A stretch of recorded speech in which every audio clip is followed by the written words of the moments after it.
কাফিররা কোন সময়ে মুসলিম হওয়ার আকাঙ্ক্ষা করবে? এ, কিছু মুসলিমকে জাহান্নাম থেকে বের করে নিয়ে আসা দেখে। বি, মৃত্যুর সময় ঘনিয়ে আসলে। সি, মিজানে সওয়াবের পাল্লা হালকা হওয়া দেখে। ডি, আমলনামা বাম হাতে পাওয়ার পর। আমরা বুঝতে পারছি চারটি দৃশ্য ভবিষ্যতে অবশ্যই দৃশ্যায়িত হবে। কোন দৃশ্যটি দেখার পরে কাফিররা আফসোস করবে যে কেন আমি মুসলিম হলাম না?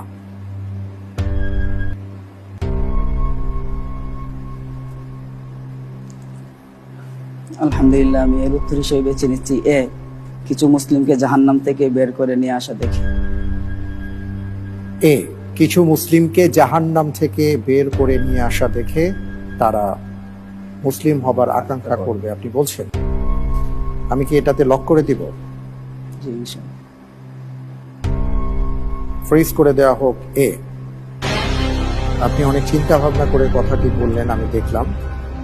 আপনি কি অনুমান নির্ভরে উত্তরটি দিলেন, নাকি কোনো নাস আপনার কাছে আছে?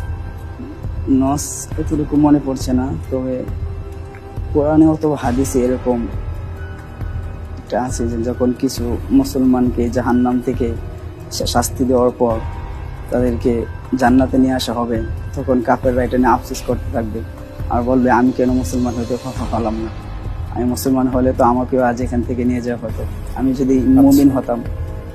আসলে আপনি যেটা চিন্তা করেছেন এবং চিন্তা করে যে উত্তরটি দিয়েছেন, আপনার উত্তরটি সঠিক উত্তর। আলহামদুলিল্লাহ। আলহামদুলিল্লাহ। জি, এ বিষয়ে সহিহ মুসলিম হাদিসে বর্ণিত হয়েছে, রাসূল করিম সাল্লাল্লাহু আলাইহি ওয়াসাল্লাম ইরশাদ করেছেন, মান মাতা লা ইউশরিকু বিল্লাহি দাখালাল জান্নাহ। অর্থাৎ যে ব্যক্তি এমত অবস্থায় মৃত্যুবরণ করে যে সে আল্লাহর সঙ্গে কাউকে শরীক করে না, তাহলে সে ব্যক্তি জান্নাতে প্রবেশ করবে। আর যদি মান মাতা ইউশরিকু বিল্লাহি দাখালান নার, কেউ যদি এমত অবস্থায় মৃত্যুবরণ করে যে সে আল্লাহর সঙ্গে কাউকে শরীক সাব্যস্ত করে বা আল্লাহর সঙ্গে শিরিক করে, তাহলে সে জাহান্নামে প্রবেশ করবে। তাহলে হাদিস থেকে আমরা বুঝলাম, যদি কেউ ঈমান নিয়ে মৃত্যুবরণ করে তাহলে তিনি জান্নাতে যাবেন। এখন এই জান্নাতে যাওয়াটার মানে কি এই যে তার ভিতরে যদি ঈমান থাকে, সে যদি ইসলাম গ্রহণ করেন, মুসলমান হলেই তিনি জান্নাতে যাবেন, আর যাই করুক না করুক, ব্যাপারটি সেরকম নাকি ভিন্ন কিছু? তো এর উত্তরে বলবো যে এ হাদিসের দুটি অর্থ হতে পারে। একটি অর্থ হলো যে যদি কেউ ঈমান আনে, ঈমান আনার মতো, ইসলাম গ্রহণ করে, ইসলাম গ্রহণ করার মতো মুসলমান হয়, পরিপূর্ণ মুসলমান, তাহলে তো সে জান্নাতে যাবেই ইনশাআল্লাহ বিইذনিল্লাহ। তাহলে পরিপূর্ণ মুসলমান হতে হলে তো তিনি সব ধরনের গুনাহ থেকে বাঁচবেন, নাফরমানি থেকে বাঁচবেন। অতএব সব ধরনের গুনাহ এবং নাফরমানি বাঁচলে তিনি জান্নাতে অবশ্যই যাবেন। আর যদি এ হাদিসের অর্থ হয় এই যে ইসলাম গ্রহণ করলেই তিনি জান্নাতে যাবেন, ঈমান নিয়ে শিরিক মুক্তভাবে দুনিয়া থেকে গেলেই তিনি জান্নাতে যাবেন, তাহলে সেক্ষেত্রে তার অর্থ হবে এই যে তিনি জান্নাতে যাবেন। যদি তিনি অপরাধ করেনও, কিন্তু যেহেতু তার ভিতরে ঈমান আছে, তার ভিতরে যেহেতু তাওহীদ রয়েছে, সেজন্য আল্লাহ সুবহানাহু ওয়া তাআলা তাকে কোনো না কোনো সময় জান্নাতে প্রবেশ করার সুযোগ দান করবেন। আহলুস সুন্নাহ ওয়াল জামাতের বাইরের অনেকে মনে করেন যে কোনো ব্যক্তি যদি জাহান্নামে একবার প্রবেশ করে তাহলে সেখান থেকে আর তিনি বের হবেন না। এই বিশ্বাসটি রাসূল করিম সাল্লাল্লাহু আলাইহি সাল্লামের বহু বিশুদ্ধ হাদিসের পরিপন্থী, স্বয়ং কোরআনে কারিমের বিভিন্ন আয়াতেরও পরিপন্থী। হ্যাঁ, এটা ঠিক, কোরআনে কারিমে আল্লাহ তাআলা কোন কোন অপরাধের শাস্তি সম্পর্কে বলতে গিয়ে বলেছেন চিরকাল জাহান্নাম।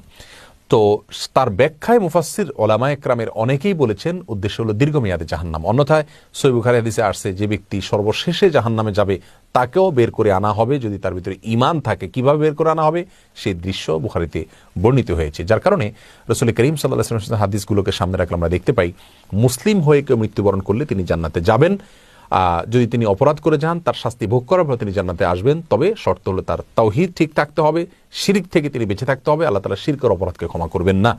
এটা থেকে যদি বেঁচে থাকতে পারেন, তাহলে অন্য যত অপরাধী করুক না কেন, সেগুলোর শাস্তি সাজা ভোগ করার পরে কোনো এক সময় তিনি জান্নাতে আসবেন ইনশাআল্লাহ বিইذনিল্লাহ। আর যদি তার ইসলামটা পরিপূর্ণ থাকে, যথাযথ ইসলাম তিনি গ্রহণ করে থাকেন, তাহলে তো ইনশাআল্লাহ প্রথমেই বা ফার্স্ট চান্সে তিনি জান্নাতে যেতে পারবেন। আল্লাহ তাআলা আমাদের সকলকে শুরুতেই একবারে আল্লাহ সুবহানাহু ওয়া তাআলা সরাসরি জান্নাতে যাওয়ার তৌফিক দান করুন।